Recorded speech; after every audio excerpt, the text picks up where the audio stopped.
Hey, salut à tous, c'est Fury et aujourd'hui on se retrouve pour une toute nouvelle vidéo. Comme vous le savez, dimanche c'est le Classico et comme tous les ans ça reste un match très spécial dans le championnat français, même si ces derniers temps les résultats sont régulièrement en faveur du PSG.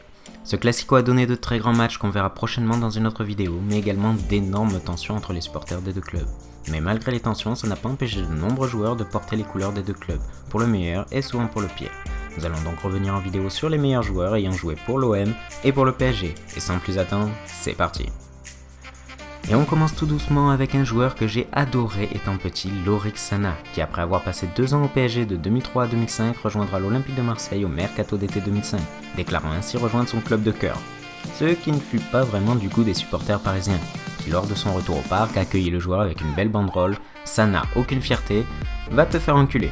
Au moins c'est clair, et il fallait s'y attendre en même temps. Sana deviendra un joueur très important à l'OM et défendra fièrement les couleurs du club jusqu'à devenir capitaine du club en 2007 et être l'un des joueurs les plus appréciés pendant cette période. Et on continue avec un autre défenseur, Gabriel Heinze, l'Argentin qui débarqua au PSG en 2001 et devint rapidement une idole du côté du parc. Il fila ensuite à Manchester United puis au Real pour poursuivre sa grande carrière. Il fit ensuite un choix surprenant de revenir en France en 2009 pour signer à l'Olympique de Marseille, ce qui fut forcément très mal pris par les supporters parisiens qui le voyaient comme un traître et qui lui réserveront une banderole plutôt sympathique à son retour au parc. Heinze, en 1945, on t'aurait tondu.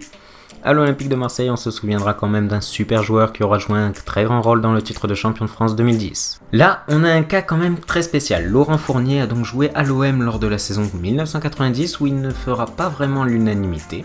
Ensuite, il signera au PSG jusqu'en 98 où il gagnera de nombreux trophées. Mais là où ce joueur a une carrière étrange, c'est qu'avant d'enfiler les maillots de l'OM et du PSG, Laurent Fournier avait déjà joué pour Lyon et Saint-Etienne. Autant dire qu'il doit s'en foutre des insultes.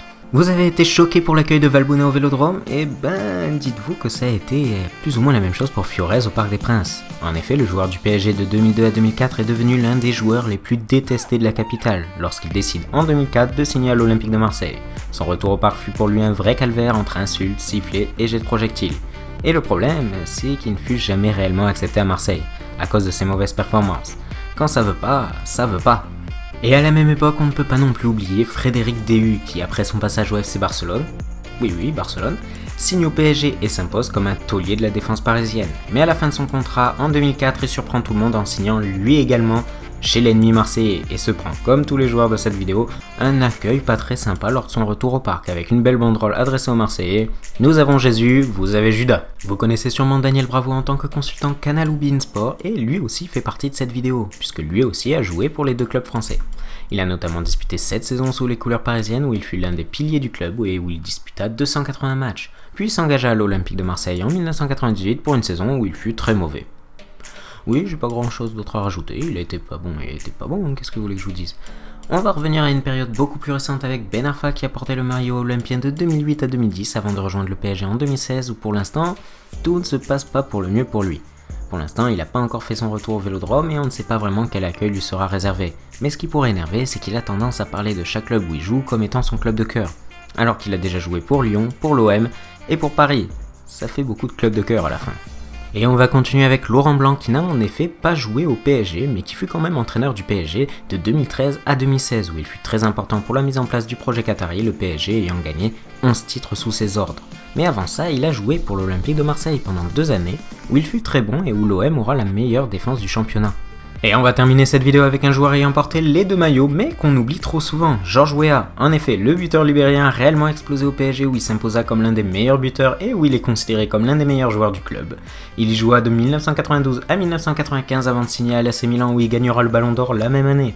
Puis il reviendra en France à l'OM en 2000 pour une saison qui fut, mauvaise, en tout cas pas aussi bonne qu'on pouvait l'imaginer avec Weah. C'est aussi pour ce genre de raison qu'on oublie que le joueur a joué pour les 2 clubs.